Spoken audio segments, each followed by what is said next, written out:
يا شمار كفوني كبجون توتا السلام عليكم ورحمة الله وبركاته جرا جرتو أكم فيا كسني بقى جراتني application itu كسني كبدي دو فجرا application كنيس أنا كم تاكي تبايي يالد ده واحد دوف كيسا قبا bayyee tokko dasana jedhee isiniif gadhiisuu yaalee jira.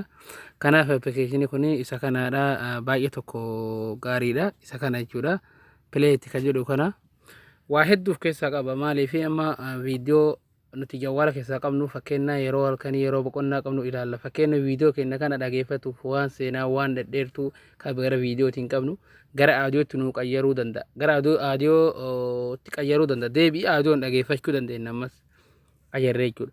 Ammas deebiitii sagale isaa qayyaruu dibsi isaa jechuudha. Qayyaruu dandeenya. Akkasuma deebii xirri bilbila jawala keenya irratti hidhachuu dandeenya. Muuziqaa tahii manzuumaa adda addaa tahii ammas risaalaa nu dhuftu misejii dhuftu dandeenya. Sa'aatii yookaan alaarmii irratti hidhachuu dandeenya.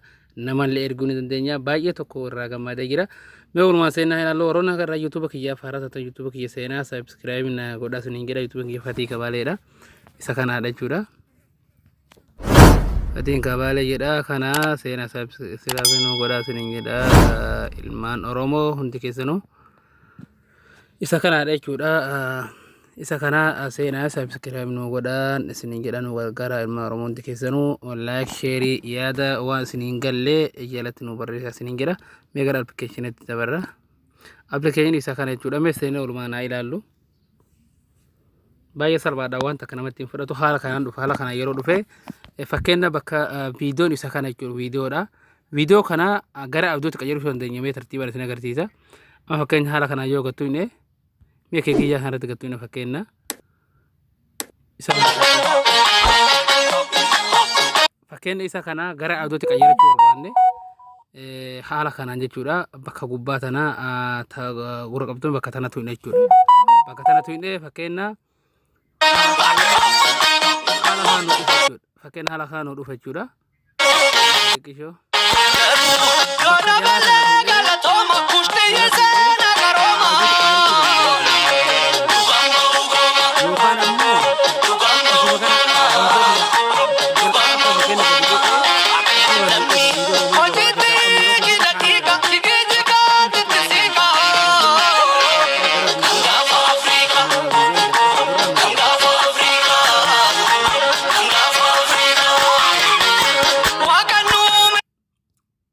buufanee itti fayyadamuun jira. Fakkeenya isa ammas muuziqaa jedhu isa kanarratti asirratti muuziqumatti qabdu adii duraan qabdu jawala keessatti tafsiisa. Kanaaf baay'ee tokko salphaadha waan namatti ulfaatu hin qabu. Kanaaf mee fakkeenya muuziqaa adii kanarratti tokko gadhiifne fakkeenya asirra gattu inni fakkeenya tokko isuma kanarratti taatu haala kana yeroo tu'ine fakkeenya asirratti waa hedduuf keessaa qaba. Amma fakkeenya bakka tanarratti diimsi isaa qayyaruudhaaf mee gattu inni haa ilaallu asirra gattu inni haala kana fakkeenya muuziqoota adda addaa fakkeenya sagalee isaa qayyaruudhaaf bakka tanatti tuutanii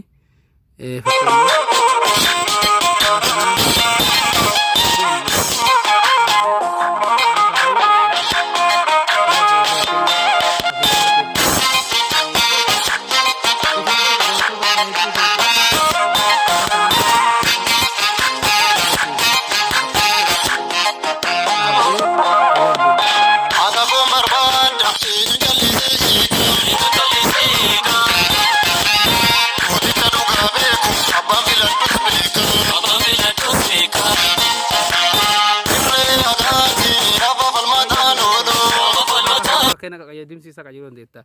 Bakka tana fakkeenya bakka sa'a tana utuu inni bakka sa'a tana bakka tana jechuutu inni alarmii yookaan irratti jechuu dandeetta. Fakkeenya sa'aatii ta'e barbaadee waan barbaadee irratti jechuudha.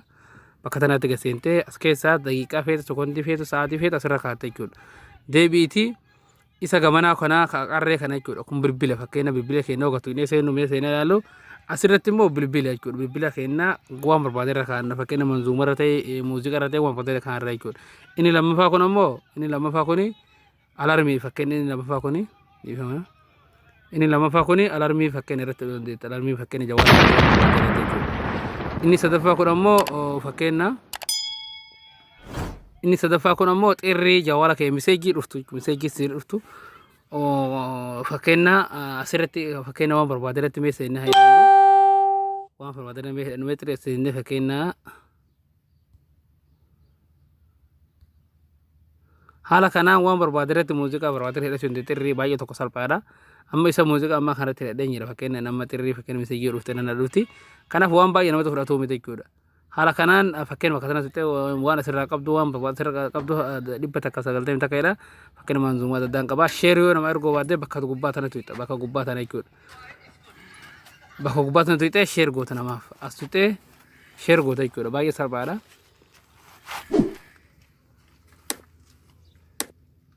asute fakkeenya sheerii nama goota jechuudha namaaf erguudhaaf baay'ee salphaadha sheer goota waan barbaadetti amma misejii ani irratti dhadheenye misejii gartanii mata risaala dhudnaan isa irratti taphatame jechuudha kanaaf baay'ee tokko waan namatti ulfaatu miti seera buufadhaa isiniin jedha fakkeenya as jala argattan waan an gadhiise viidiyoolee hedduun as jalatti gadhiise seentanii irraa akka baratan abdii qabna fakkeenya liinkii isaa as jala isinii kaaya maqaa kee barreessanii yeroo baatan shabaka xiqqoo lafaadha haala kanaan tuutanii fakkeenya waan asin dura gadhiise amma as fakkeenya application duraanii as jalaan kaayee jira fakkeenya